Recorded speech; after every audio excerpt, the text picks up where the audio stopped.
千里之行，始于足下. A journey of 1,000 miles begins beneath the feet. We now gather in the Tao to travel the journey together. Welcome to Tao Talks with Derek Lin, where we take a deep dive into the Tao Te Ching by Lao Tzu.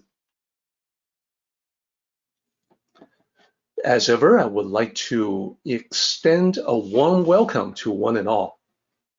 Thank you for joining us. I want to invite you to center your thoughts and direct your attention to this moment in time, to the here and now, to be fully present and mindfully aware as we all ready ourselves for this sacred process in the Tao with one another.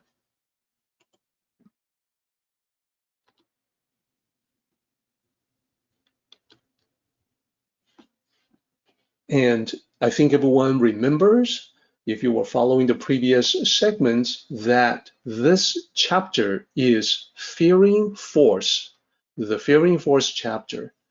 It's got two characters, as usual, in the chapter title in Chinese, where the first one is to be fearful or afraid of something. That's Wei. And the second character there, Wei, is force or power. In this context, it just means the negative kind of power, the power of domination, the power of intimidation. So to fear that has a very specific context in this chapter. And let's get right back into our discussion. We previously had gone through a relatively short chapter of 10 lines, and we divided it up into two primary parts, a first half and a second half, where the first half is further subdivided into three parts, three subsections of 2 lines each. And this is a result of our analysis. When we first delved into it, we were able to see that the first part was all about the people, how people react to the ruler, how people react to a tyrant. And the summary of that is that when they can no longer tolerate the intimidation, the threats of violence, they will rise up in opposition. They bring about a greater force to use against the tyrant. Then the bottom part, the second half, is about the sages. And this is where we were last time. We got to line 8 in chapter 72. And so this is what we're going to pick up again. But first, with a recap on what we talked about before. And what we talked about before can be talked about in two parts. The first part about the people, the main point is the first 2 lines, where it is about how when you push people too far, they will react by using a greater force, opposing force. And then the second part that we started to touch on is about knowing the self. So we're going to cover those 2 aspects in the recap. First, just to revisit very quickly, the first couple of lines. When people no longer fear force, they bring about greater force. So that specifically is the reason why it is part of the Tao to always treat people well. So the sages themselves will take this to heart and follow this advice from the ancient sages, so that they will always win people over with virtue instead of with force. So what we talked about last time, the 2 columns are the 2 different ways to go about it. On the left-hand side, we've got 以力服人.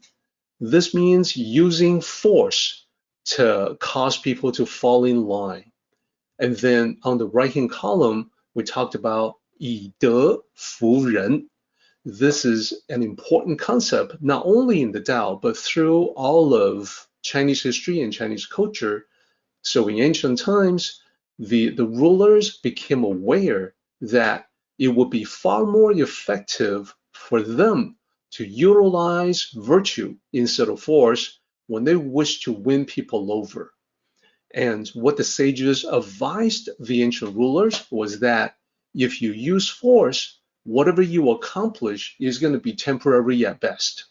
Whereas if people follow you because of virtue, then they are aligned with you.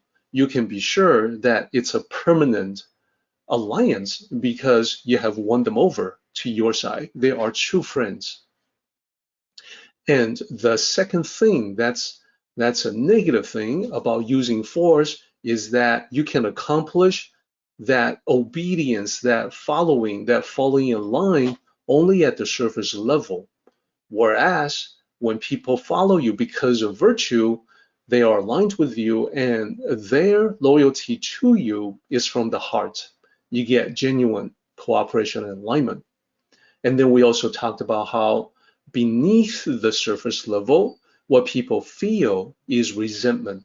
They don't like having to give in to intimidation, so they will resent you. They harbor ill will, which will one day erupt into the greater force that we were talking about. Then, whereas with virtue, people fall in line because they do so of their own free will, so they follow you gladly, everything is harmonious. Then lastly, we talked about how domination gives rise to a greater force and opposition, which is what the first two lines of this chapter is all about.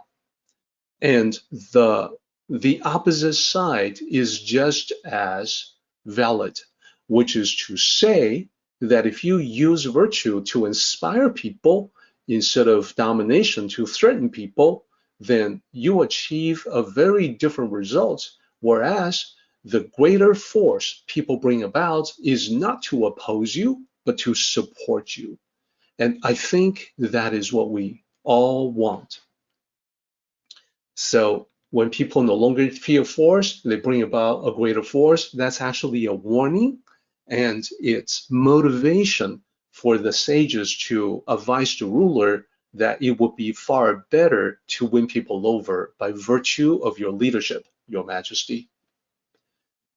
The second big point that we talked about last time was about knowing the self. So when we talk about knowing the self, a very important discussion is to discuss exactly what that self is. What exactly is the self that we should know when we talk about knowing the self? And last time I provided a description from the Zen tradition, which, as I mentioned before, is a fusion of Tao teachings and Buddhist Dharmic teachings from Buddhism. So being able to perceive the true self is a big deal in the Zen tradition. It's a huge emphasis. So that is something that you definitely get when you read the Platform Sutra, that it is important to be able to see that. And when we talk about enlightenment in the Buddhist context, it's all about the ability to see everything clearly in a spiritual sense, and that includes oneself. To be able to talk about and see and understand and realize, what is this thing that I identify as myself? What is me, really? How is it that I can be aware? How is it that I am aware enough to ask myself the question of how and why am I aware?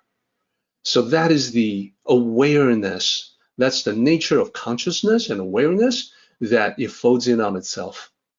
So upon enlightenment, the sixth patriarch, Huineng, of the Zen tradition, perceived characteristics, 5 characteristics about the true self, which he exclaimed. It was so surprising to him that it would turn out to be this way, that realization filled him with joy. And the realization, as we talked about last time, was that this true self, this internal, this essence, this soul that you possess, was originally clear and pure in itself. And that just means in the Zen context that the tainting, the problems that we encounter in life, the suffering that we go through, that is the taint from the material world. And the nature of the true self is actually pure and clear. Then Huinan also talked about how the self nature is originally not born or extinguished. That's just another way to say that you have always existed. Not you, the physical body, that's going to expire at some point in time, but you, the consciousness, the individual, the awareness, that continues on no matter what.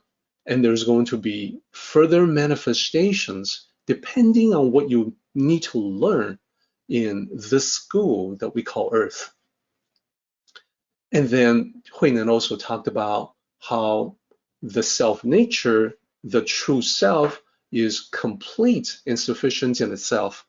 And what I talked about before, I'll reiterate again, and that is, remember, all of us, every single one of us, came into this world naked and helpless.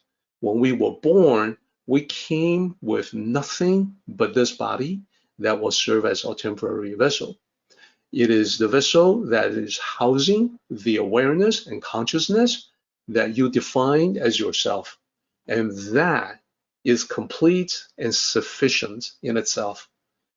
And the point that I want to make is that right now, we're all gathering here, we're talking about the Tao. If you think about the difference between now and when you were first born, the difference between now and then should be all the proof that you need. You needed to arrive at this point in time to listen to this particular talk, to contemplate these questions, and you gather the resources that you needed to make it happen. These resources that we're using now to participate in this meeting, they do not exist when we were born. We didn't have them when we were born, but we were complete and sufficient, and therefore we can produce all dharmas. That's another expression. We can create and do whatever it is that we need in order to make things happen.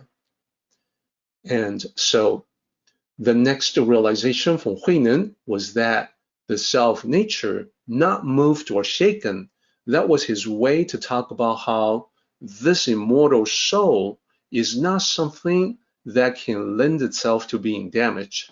It can grow, it can change. It is not something that is subject to injury or extinction. So that realization alone makes it easier for us to let go of certain things. When people have done us wrong, have damaged us in some way, the realization is that, well, every kind of damage that can be done is external to the true self.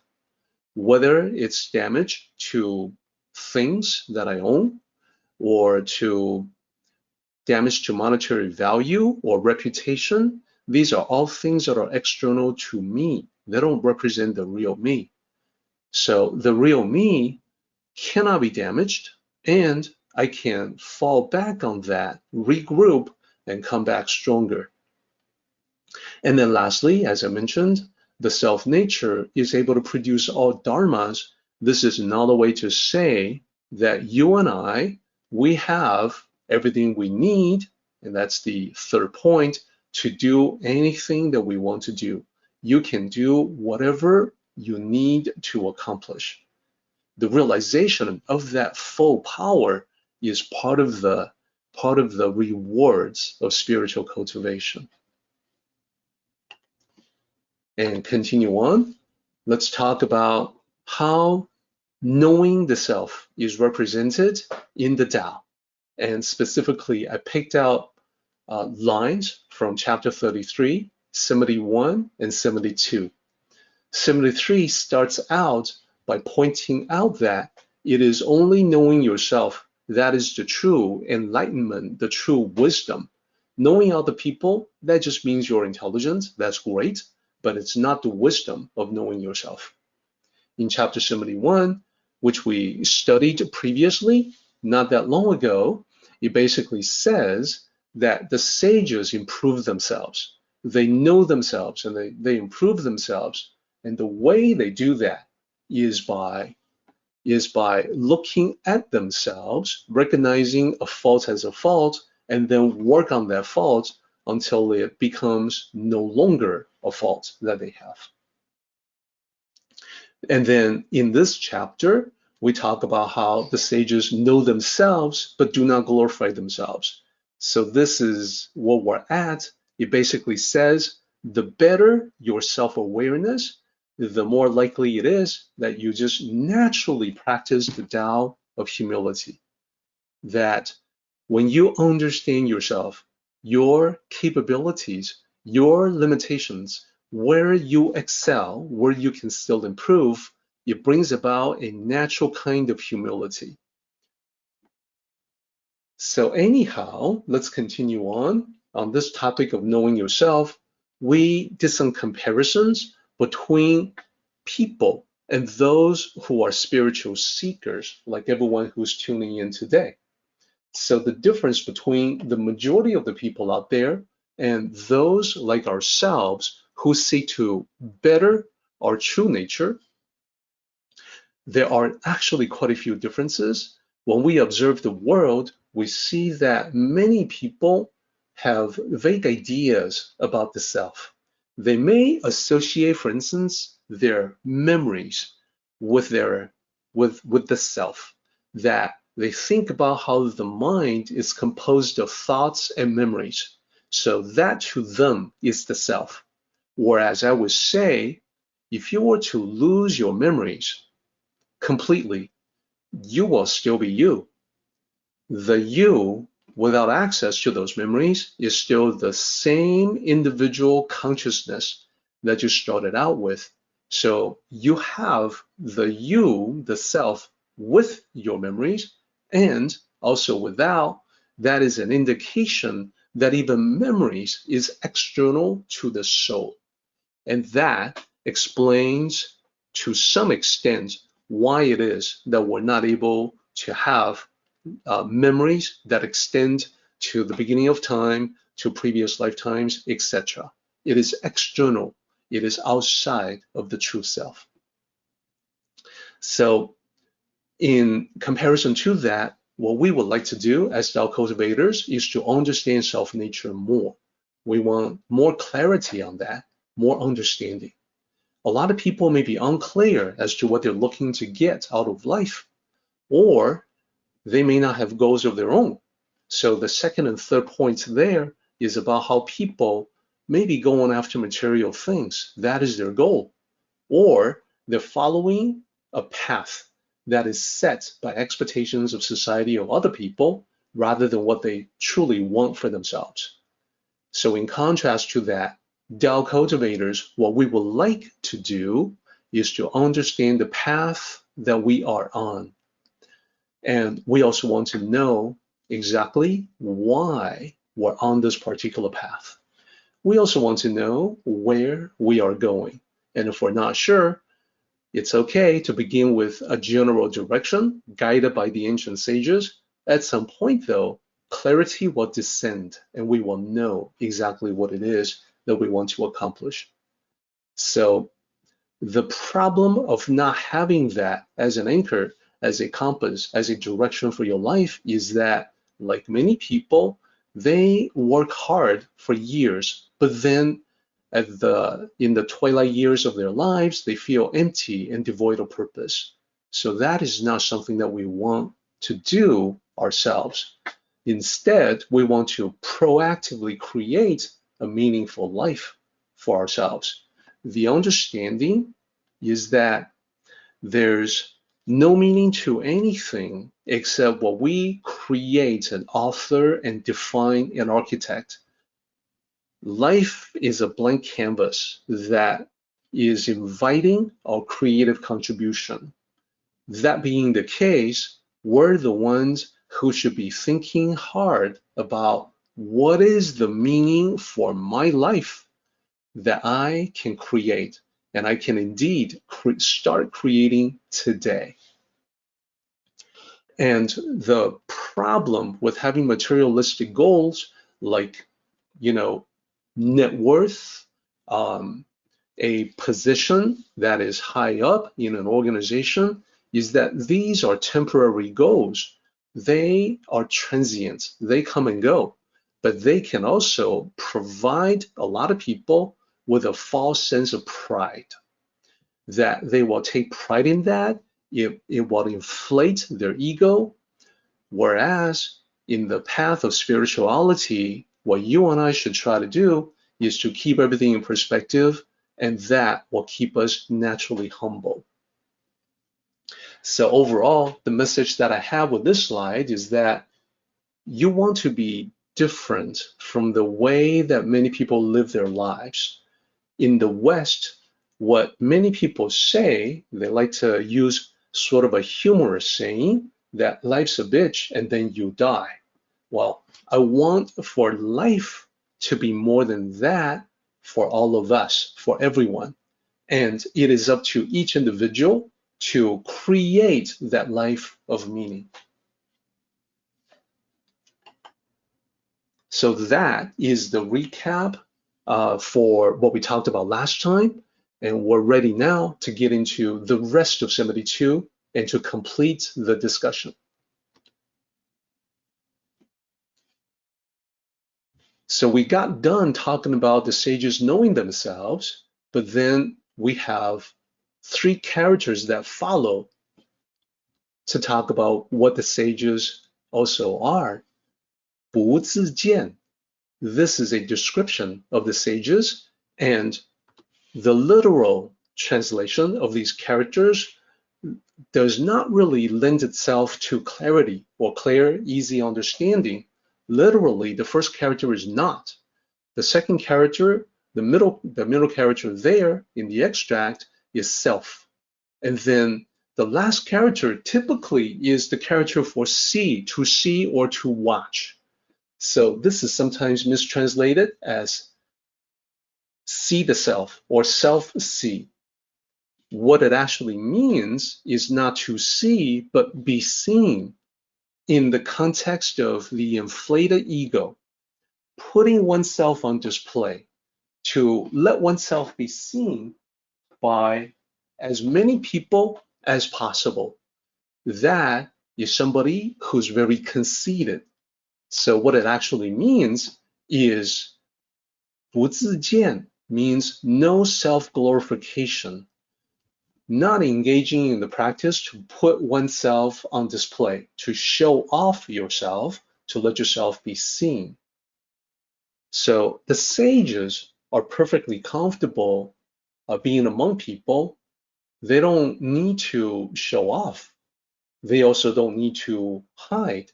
So no flaunting, no advertising, but also no denying what they have accomplished. That is the path of moderation. Next line, line 9. Line 9 says, respect themselves, but do not praise themselves. So we've got 2 characters there to begin with, and those characters are 自爱. So 2 characters, the first one is the same as before, it still means self. The second character there, I, means love. So this is a different concept than what we're used to in modern times, like loving yourself. We sometimes hear people say that if you don't love yourself, how can you love other people? Be kind to yourself, care for yourself, self-care, etc. So this 自爱 is actually different from those Western concepts. It is actually talking about holding oneself in the appropriate sense of self-regard, self-value, respecting oneself, or self-respect. So certainly the sages respect themselves. They do not debase or degrade themselves. They understand that to practice humility does not require self-debasement, degradation of oneself. So they have that healthy self-respect. And note that when we talk about 自爱, this is also different from the Western concept of narcissism. A narcissist is all about the excessive fascination and admiration of oneself. In the Tao, what we should have is a moderate level of self-possession, a healthy regard for ourselves. Let's move on. So the three characters following, 不自贵. So here the pinyin is a little bit tricky. If you follow the pinyin here, it suggests that it should be something like 不自贵, but it's actually 不自贵. And as I mentioned before, the pinyin system does not really lend itself to correct pronunciation sometimes. Let's talk about the literal meaning of these three characters.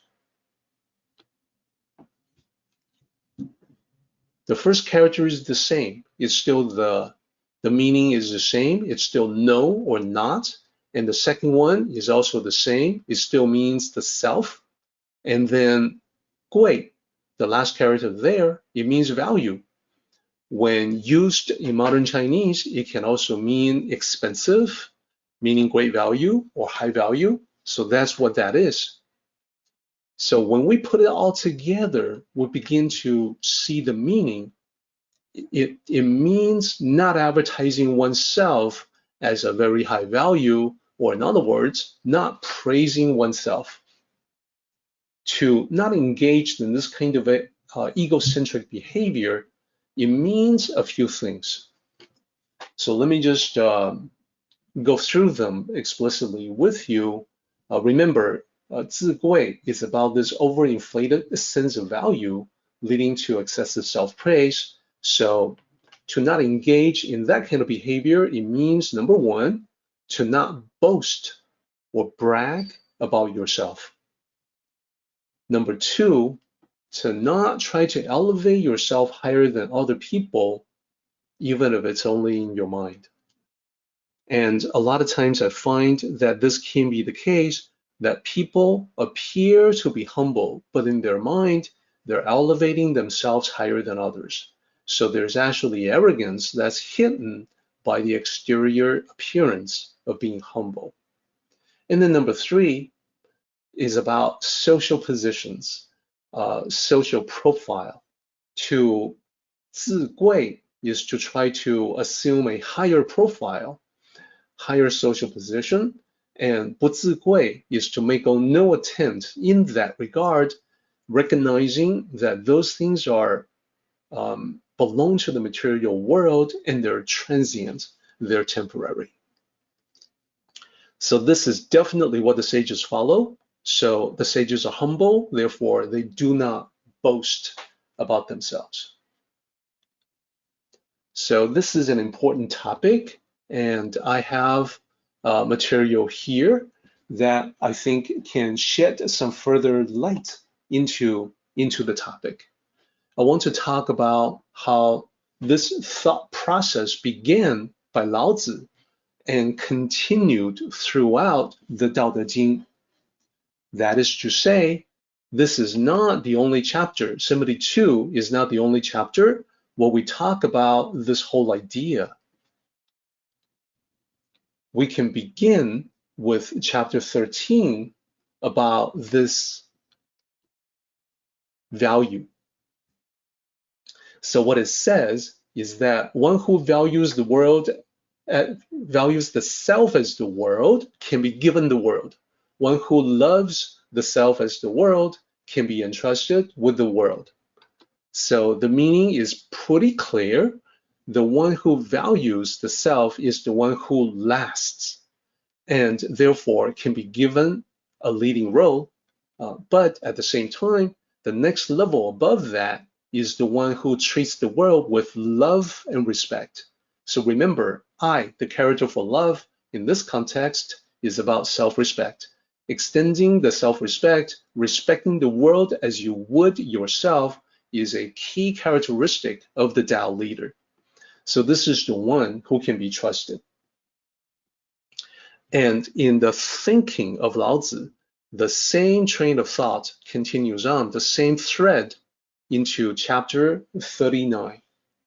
Chapter 39 says, therefore, the honored uses the lowly as basis. The higher uses the lower as foundation. This is recognition that when you elevate higher, it is because of a foundation in the lower part. That recognition also keeps you humble. The sages never forget where they come from, their foundation, their basis. This links the value, the love, the respect for oneself with that natural humility we've been talking about.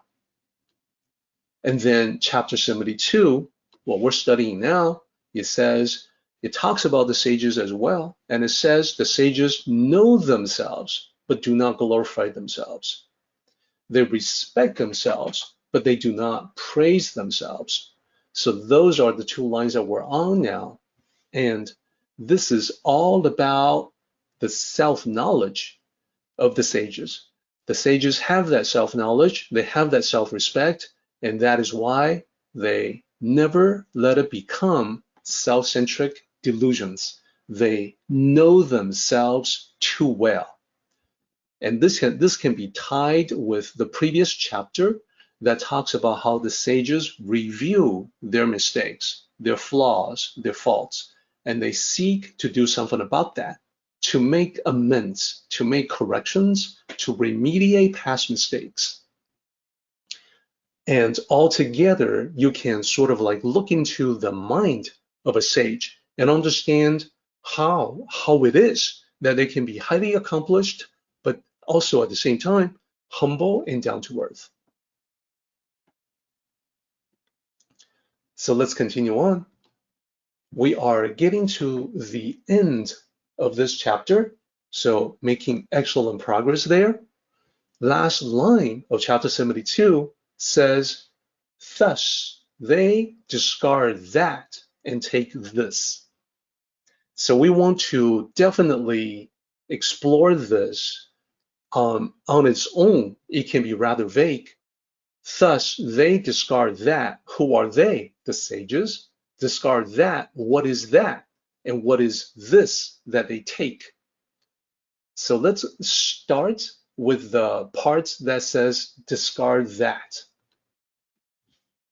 As you have seen, we've talked about knowing the self, recognizing problems, becoming naturally humble.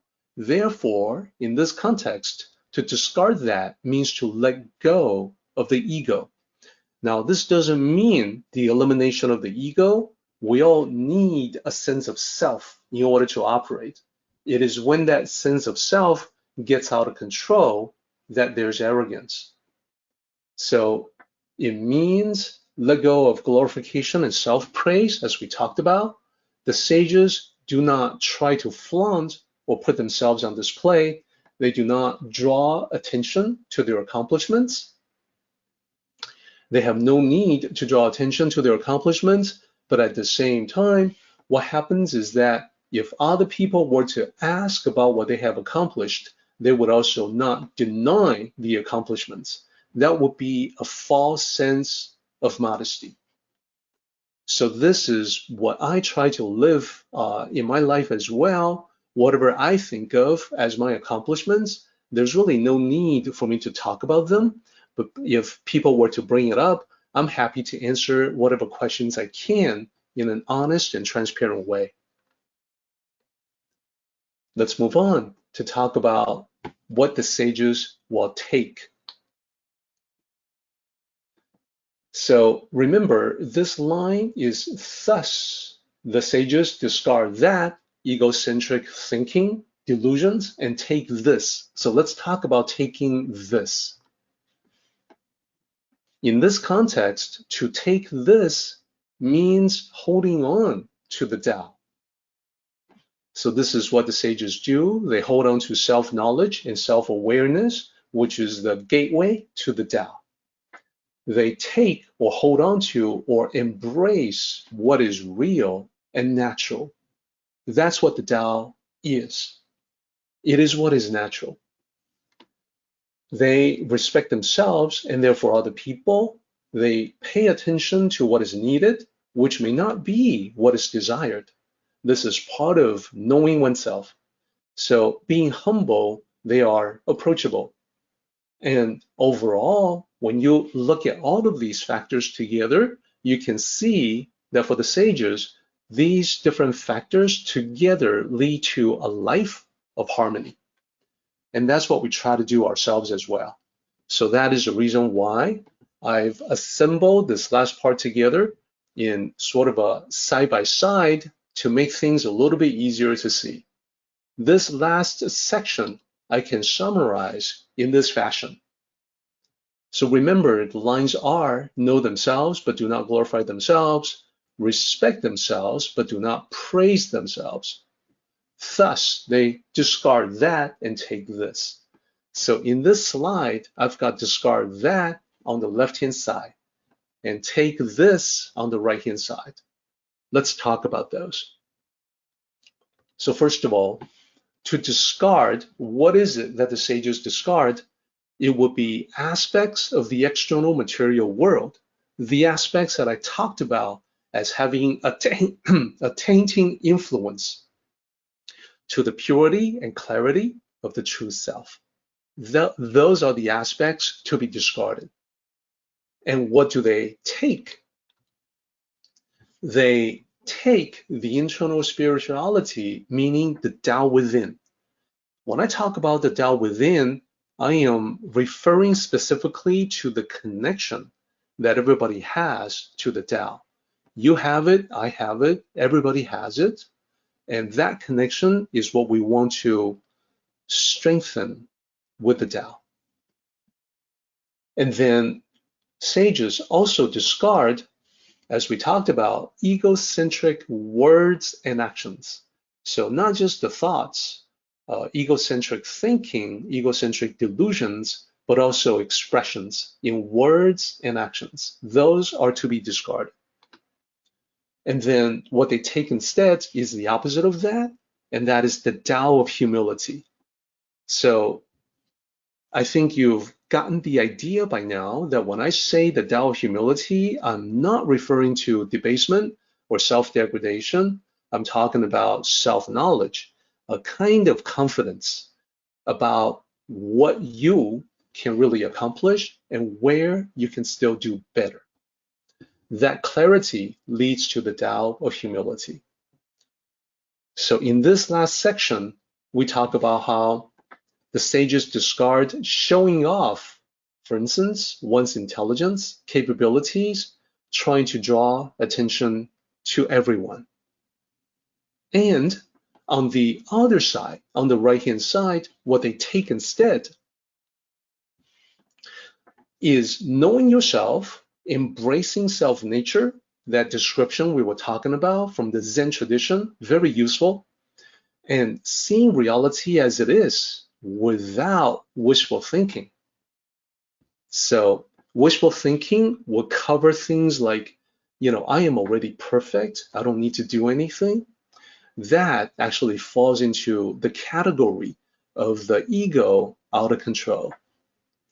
Then, in this last part, there's also valuing material possessions, position and power. This is what the sages let go of. They understand the value of the necessities of life.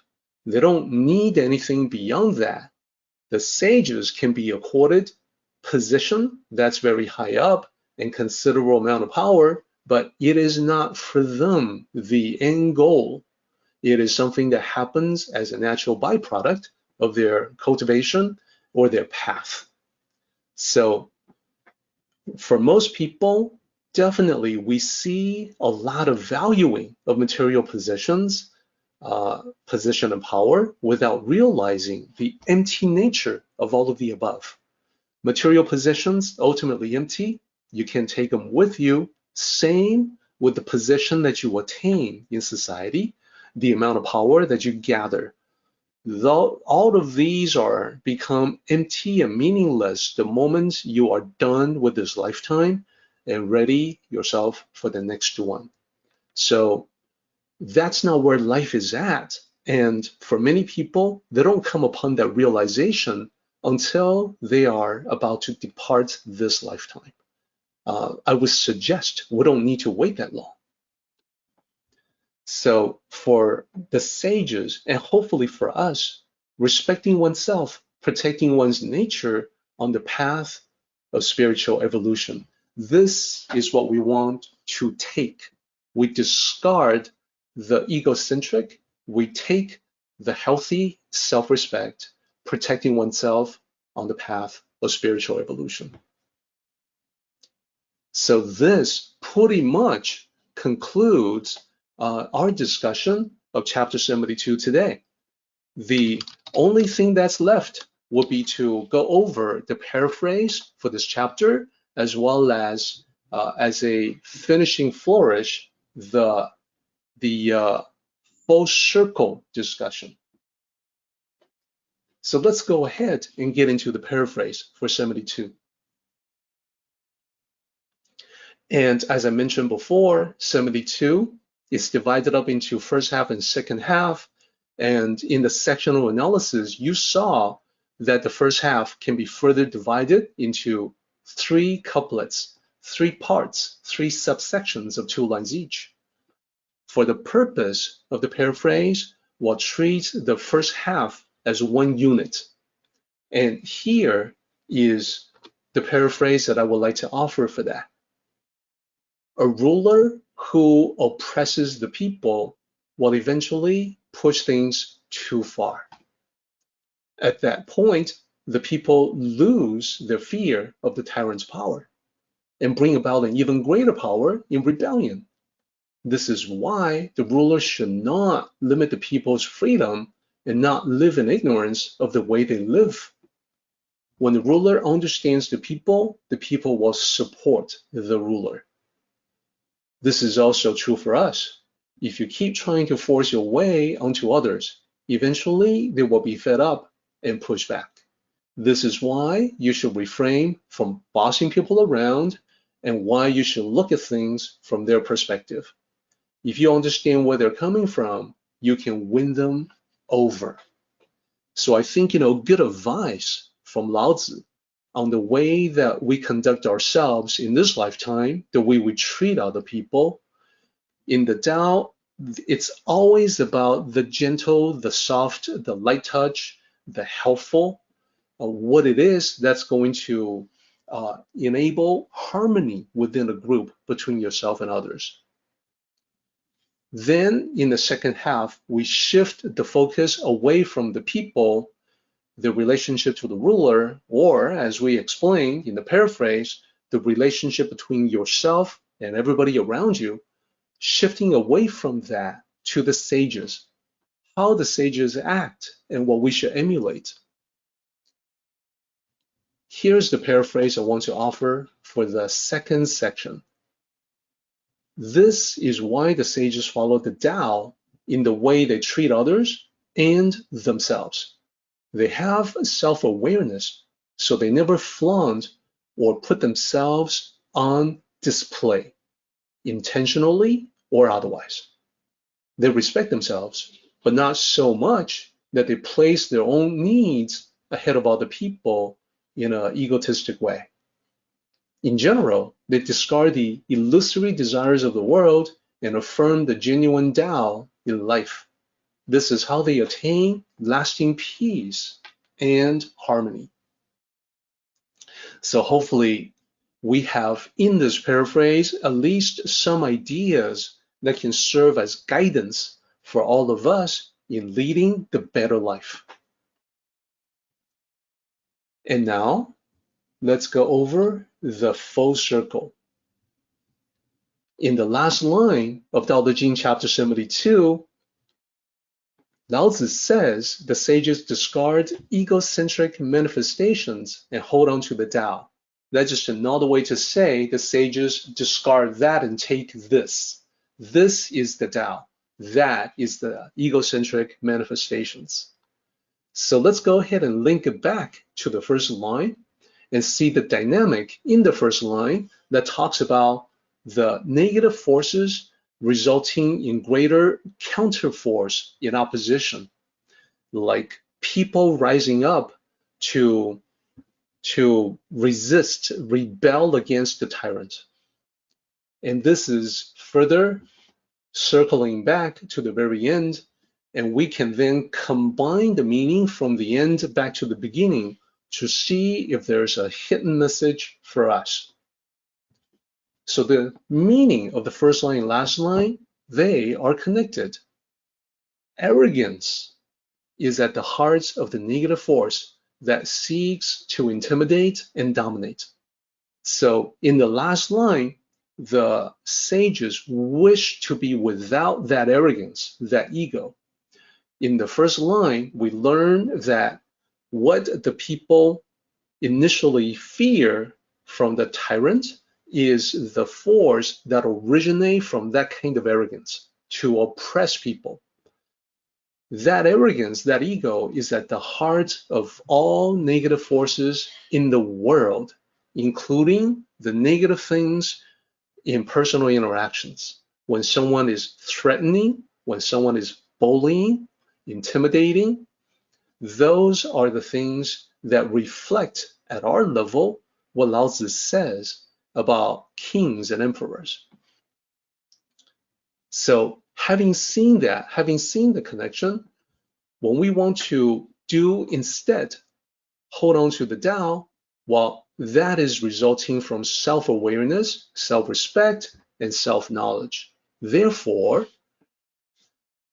what to focus on out of this entire chapter is know yourself, do not glorify yourself, respect yourself, do not praise yourself.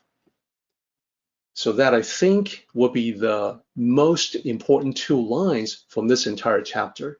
And this concludes the full circle discussion of chapter 72, and we are officially done with Dao De Jing chapter 72. In 72, this is a reiteration of what you have seen last time, but I hope with our discussion on the true nature, self-nature, and the sages, how the characteristics of the sages being very humble, I hope this will make more sense. Number one, beware of the ego. So remember, arrogance is the source of negativity in life. In line 1 of chapter 72, it talks about tyrannical power. In real life, it's about someone who is interfering with other people, who's trying to bully other people. That's the kind of negativity we see. So we should refrain from dominating or limiting other people, imposing unreasonable rules to them. Number 2, self-awareness. So self-knowledge, self-mastery, seek to know and understand yourself, and seek to cultivate and master yourself. These are connected, these are linked. It begins with awareness. Self-awareness is the first step. Self-knowledge, increasing self-knowledge and self-understanding follows that. Self-cultivation leads to self-mastery, and that is a major goal in the Tao, just as it is in the Zen tradition. Our meeting has come to an end, but the journey continues on. Let us all travel safely so we can meet again. Until next time, may the Tao fill you with peace and happiness.